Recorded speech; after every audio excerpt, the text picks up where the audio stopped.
Hello, my name is Alfan Fajar and my student number is B1024201005 and I'm from Management International Class batch 2020. And today I'm going to talk about the Human Resource Management Chapter 1, which is the Human Resource Management in Organizations. First, what is the definition of Human Resource Management? For me, HRM is the practice of recruiting, hiring, deploying, and managing an organization's employees, and it's one of the most important parts in an organization. And human resource management consists of three words. The first one is human, which is the object that is being managed. Resource is the stock or supply in the human, and the third one is management, which is the activity to manage the strategy in something. And for me, human capital is the economic value of the abilities and qualities of labor that influence productivity. And there are seven categories of HR activities. The first one is recruitment and selection, which is the fundamental functions of HR, and it involves identifying the need for a role, writing up job descriptions, defining the requirements of the role and the skill set of the right candidate, setting salary budgets, advertising to the right people, screening, interviewing, and also selecting the best person for the job. Second one is training and development, which is the vital for addressing skill or training deficits among employees and providing them with the necessary tools to strengthen their skills, improve their confidence, and also perform more effectively in our business. Third one is performance management, which is usually facilitated by human resource with the help of line managers. It's a tool to monitor progress and also evaluate employees' work, attitude, efficiency, and effectiveness. The fourth one is employee relations, and there are two primary functions about employee relations. The first one is HR helps prevent and resolve problems or disputes between employees and management, and the second one, they assist in creating and enforcing policies that are fair and consistent for the whole workforce in an organization.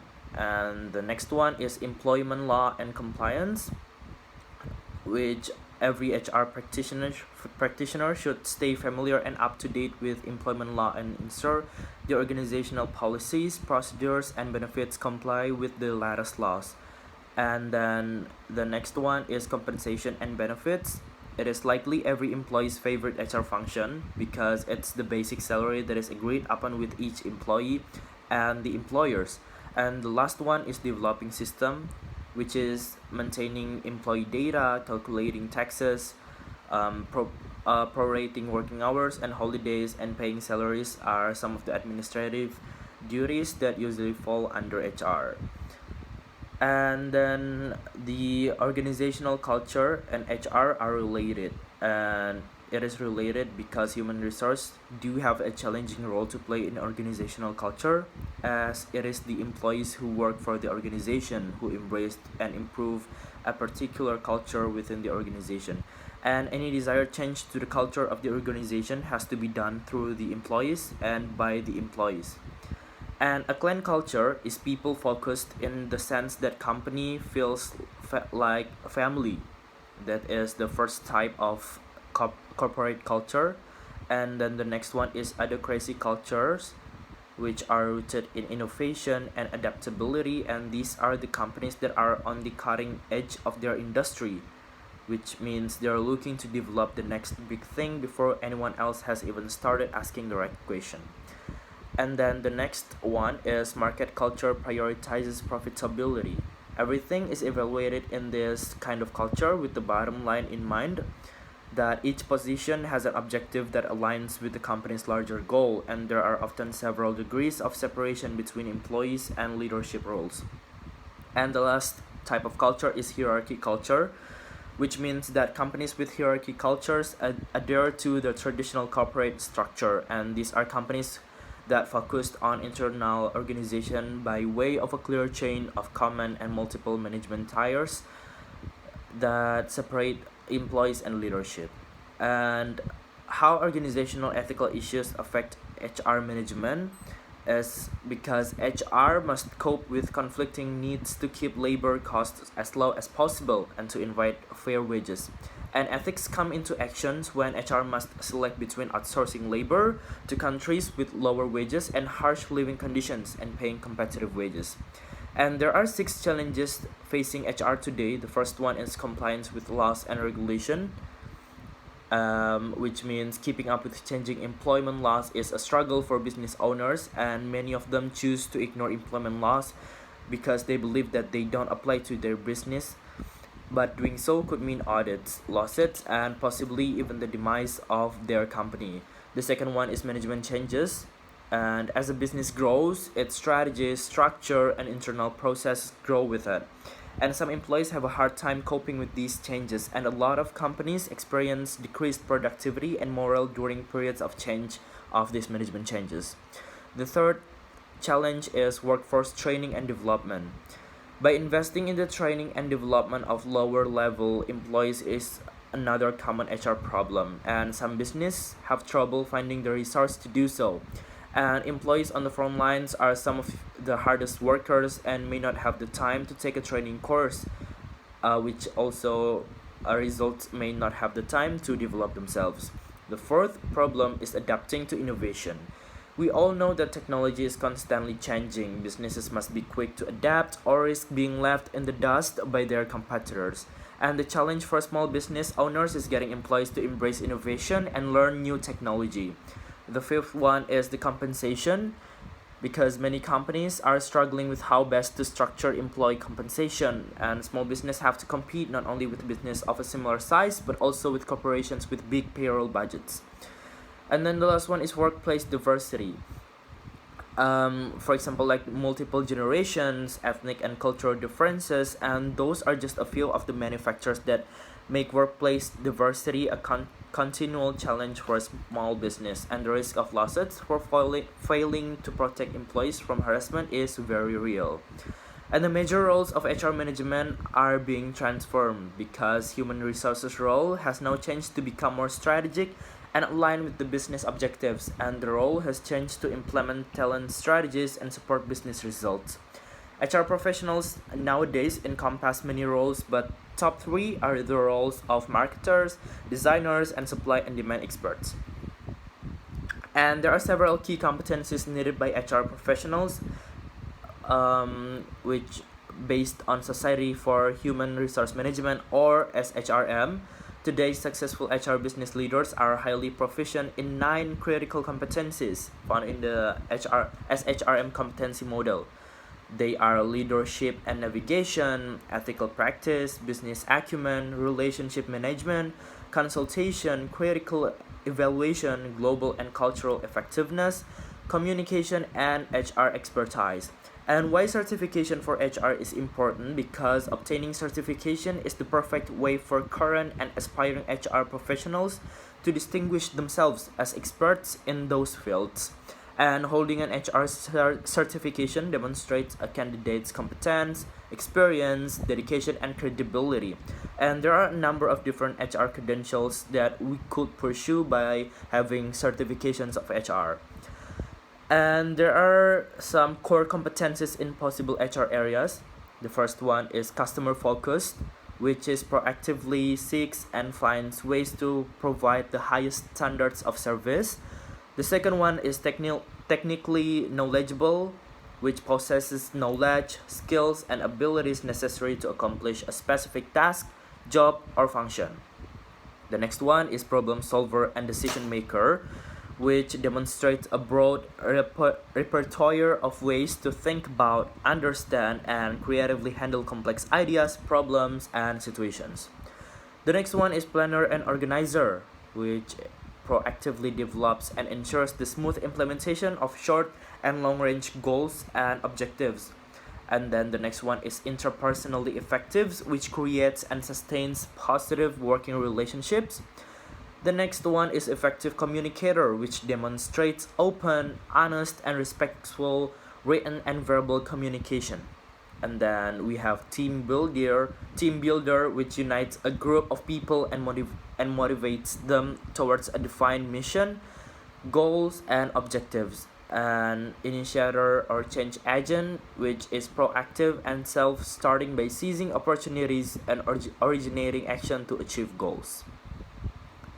And then the difference between human capital and human resource is human capital refers to the skills, training, experience, education, knowledge, know-how, and competencies that are currently being contributed by humans to a business.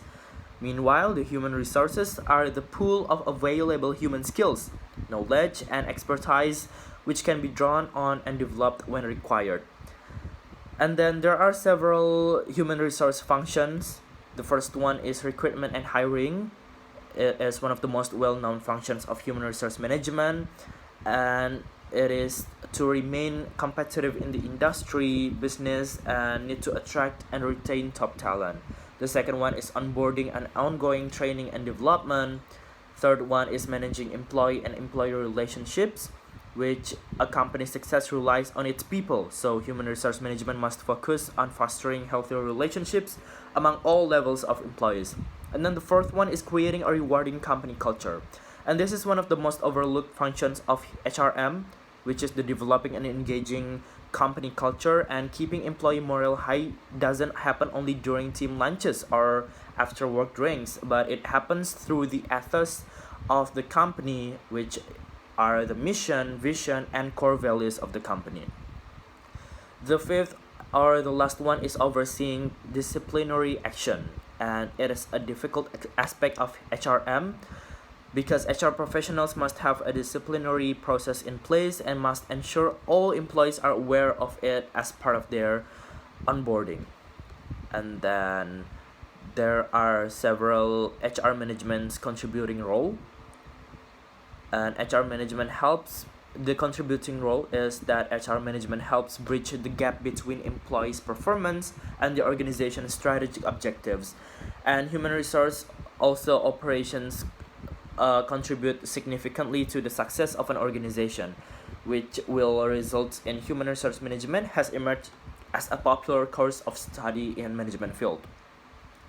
And organizational productivity is about assessing and improving the efficiency and effectiveness of public and private sector organizations.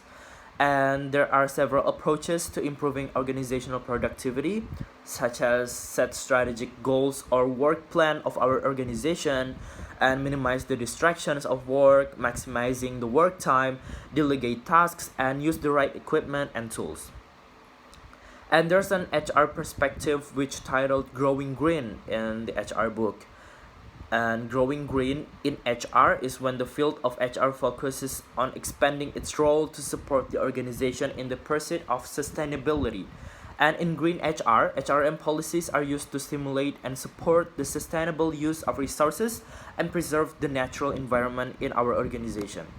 And what I know about first is customer service and quality linked to HR is that a customer service mentality in HR requires all HR staff members to deal with employees of the company as internal customers and to see the mission of the HR department as a customer service mission. And the second one is employee engagement and HR culture. What I know about it is that the stronger of a company's culture, the better employees understand what is expected of them and what they're working toward. And engaged employees are more likely to stay happy, motivated, and commit to our company. And the last is social networking and engagement. What I know about social networking is that it's the process of building and maintaining social relationships. And social networking can also take place within business on specialized social networks, which often form part of HR software or talent management suites. These social networks are often focused on information and knowledge sharing between the employees in our organization. And the relationship between business ethics and HR management consequences is at the HRM deals with manpower planning and development related in activities in an organization. And it is that branch of management where ethics really matter, that is the business ethics, since it concerns human issues, especially those of compensation, development, industrial relations, and health and safety issues. And the current and future HR management challenges. There are several challenges that HR management face in the current and future. HR in the current situation deals with many issues, but probably the biggest challenges facing HR department today are recruitment, retention and motivation, leadership development, and corporate culture. And the future challenges for the human resource management which are maintaining costs, new technologies that are coming to our society, the economy, and diverse workforce. And what I know about talent management and development, the first one, talent management, is an organizational strategy for finding, hiring, and retaining top talent. And talent management strategies include both the recruiting process and succession planning. And the talent development focuses on developing employee skills and competencies, and this is done through individual learning and development plans. And the greater uses of HR technology. The greater uses of technologies are affecting how HR activities are performed in many ways. And I do agree with that statement because the technology in HR management allows a company to find new ways of handling paperwork when hiring employees. And how do I manage HR in my organization? First, I should understand my employees, what they want, what their demands are, and then I have to lead and organize them since I am the manager, and I have to encourage their participation in organization to maintain their productivity. And the last, I have to keep providing feedback so they have their own opinions in the organizations. And the roles of HR manager. There are several roles, but the primary responsibilities associated with HRM include job analysis and staffing, organization and utilization of workforce, measurement and appraisal of workforce performance, implementation of reward systems for employees, professional development of workers, and maintenance of workforce. And the YouTube video about the human resource management in an organization. The speaker is from the YouTube channel. And what I get from the video is all about the human resource management in organization, from the history, its functions, its roles, certifications of human resource management, etc. about human resource management. And that's all about the human resource management chapter 1, which titled Human Resource Management in Organizations. Thank you.